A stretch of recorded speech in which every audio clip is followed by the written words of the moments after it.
Dragi moji, dobro mi došli. Evo novog videa za vas. Ako vam se dopadne, lajkujte ga, a moj kanal pratite. Klik na prati je besplatan. Evo kako da uzgajate belu mirisnu ružu penjačicu Schneewalzer. Ruža penjačica Schneewalzer se ističe velikim snežno-belim cvetovima. Prevedeno sa nemačkog naziv biljke glasi snežni valcer.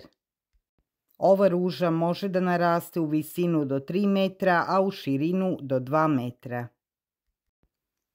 Po obliku cvetovi podsećaju na hibridne čajne sorte ruža.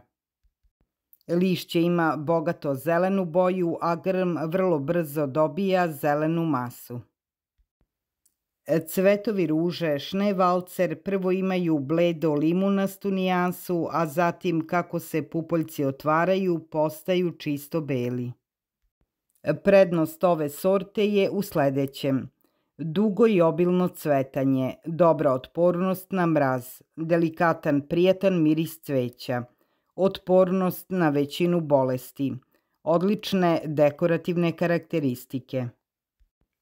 Ovo cveće jedino ne voli kišno vreme jer po kiši loše cveta. Ruža penjačica Schneewalzer se najčešće koristi za uređenje pejzaža u vertikalnom dizajnu različitih površina bašte. Savršeno će pokriti ružno ili deformisano područje na fasadi ili ogradi. Biljka se može koristiti za ukrašavanje vidikovaca ili prostora za rekreaciju. Sa ovom ružom čak možete stvoriti i prekrasan luk.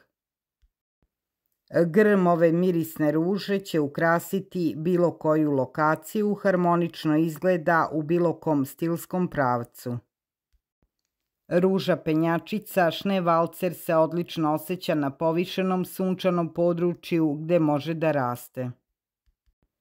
U južnim regionima sortu je bolje saditi u delimičnoj senci gde će u prvoj polovini dana dobiti dovoljno svetlosti, a u drugoj polovini dana biće zaštićena od uticaja užarene sunčeve svetlosti. Sadnja se vrši sa sadnicama koje treba kupovati u rasadnicima i licenciranim prodavnicama. Samo tako možete biti sigurni da je primerak zdrav i da ima sve sortne kvalitete ruže penjačice. Ja sam ovu ružu posadila pre godinu dana i kupila sam je u poljoprivrednoj apoteci. U regionima gde zima dolazi rano, a proleće kasno, ruže se sade od aprila do maja. Grm raste veoma brzo, tako da treba izabrati mesto za sadnju da ni jedna druga biljka ne raste u prečniku od 2 metra od njega. Potrebno je izabrati svetlo i sunčano mesto. Posadila sam ružu pored kapije i prvi deo dana ima dosta sunca. Ako je zemljište glinasto, u sadnu jamu treba dodati malo treseta, humusa, peska i komposta. Kiselost zemljišta treba da bude ispod norme. Stajnjak, treset i humus povećavaju kiselost zemljišta, a kreč i pepeo smanjuju kiselost. Da bi se ruža odmah primila, treba je 1 dan potopiti u rastvor stimulatora rasta korena. Ova ruža se sadi pod uglom od 30 stepeni u odnosu na oslonac. Sadna jama treba da bude pola metra sa pola metra i temeljno da se polije vodom. U pripremljenu jamu sipa se supstrat koji se sastoji od humusa, peska i treseta. Sadnica se pažljivo uklanja iz saksije ili omota. Uklanja se mrtvo korenje ako ga ima. Ruža se sadi tako da mesto kalema bude 3 cm ispod nivoa zemlje. Rukama se dobro sabije zemlja oko ruže. Na kraju se ruža dobro zalije. Sastoji se od blagovremenog zalivanja, plevljenja, prihrane, orezivanja viška izdanaka i sprečavanja bolesti. Ovaj grm ruže voli vlagu, ali ne voli stajaću vodu. Zalivajte ga samo kada je zemlja dovoljno suva. Kada je toplo vreme, možete ga zalivati 2 puta nedeljno. Za jedan grm potrebno je do 20 litara mlake vode. U avgustu se zalivanje smanjuje, a sa početkom jeseni potpuno prestaje. Na proleće se đubri NPK đubrivima sa većim sadržajem azota.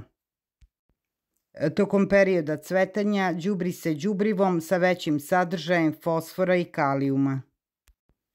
Tražite u rasadnicima ili poljoprivrednim apotekama specijalizovano đubrivo za ruže. Od avgusta se prekida đubrenje da ima vremena da se pripremi za zimu. Ova ruža cveta od juna do kraja avgusta u 2 talasa. Prve godine nakon sadnje ne primenjuje se đubrenje. Orezivanje penjačkih sorti vrši se tokom cele vegetacije biljke. U proleće se uklanjaju krhki izdanci, vrh i oni delovi koji su pretrpeli mraz. Leti se orezuje slabo, uklanjajući samo izbledele pupoljke. U jesen se uklanjaju bolesni i oštećeni izdanci, a takođe proređuje obraslo grmlje. Takvo orezivanje naziva se sanitarno. U oktobru se vrši zaštita ruža penjačica. Skinu se lukovi sa oslonca i lagano se vežu rafijom. Lagano se polože na zemlju oko ruže. Zatim se preko grana i oko cele ruže stavi deblji sloj malča. Može da se stavi slama ili seno, a preko toga grane četinara. Ovu ružu možete kupiti u poljoprivrednim apotekama ili rasadnicima cveća i ruža preko interneta.